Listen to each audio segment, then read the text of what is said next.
Kamu nggak bisa stop bandingin diri kamu sendiri sama orang lain. Padahal kamu tahu itu gak bagus, padahal kamu tahu itu buat kamu overthinking. Dan kamu jadi ngerasa ketinggalan. Tapi kenapa kamu dari dulu sampai sekarang selalu melihat orang lain sukses dan ngerasa diri kamu tuh gagal? Kayak, kok hidup dia progresnya cepet banget ya? Kok dia udah dapet kerjaan yang bagus banget ya? Dan kok aku gini-gini aja ya? Tapi kamu tahu nggak? Ini tuh bukan soal skill, pencapaian, kecepatan, tapi ini soal ego kamu yang belum benar. Oke, pertama-tama kenalin, nama aku Aura. Aku akan bincang-bincang sama kalian sekaligus ngejelasin soal stop bandingin diri sama orang lain. Oke. Jadi ini tuh bukan masalah kamu jelek, ini bukan masalah kamu gak jago, dan ini bukan masalah kamu gak cukup kaya. Enggak. Ini masalah ego kamu yang terancam. Kamu itu terbiasa untuk melihat apapun pencapaian orang sebagai cerminan diri kamu sendiri.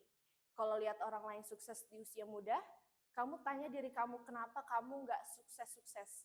Kalau misalnya kamu lihat orang lain dapat kesempatan, kamu cuma nanya sama diri kamu sendiri kayak, kok bukan aku?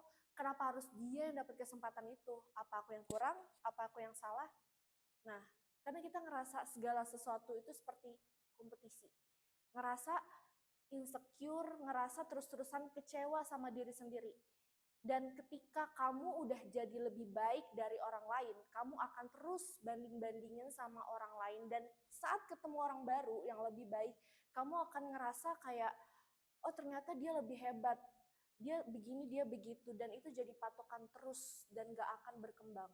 Apalagi ya guys, di dunia creation, content creation, di dunia bisnis, akan ada selalu orang-orang baru yang tiba-tiba ada masanya sendiri, yang tiba-tiba dapat kesempatan di luar nalar.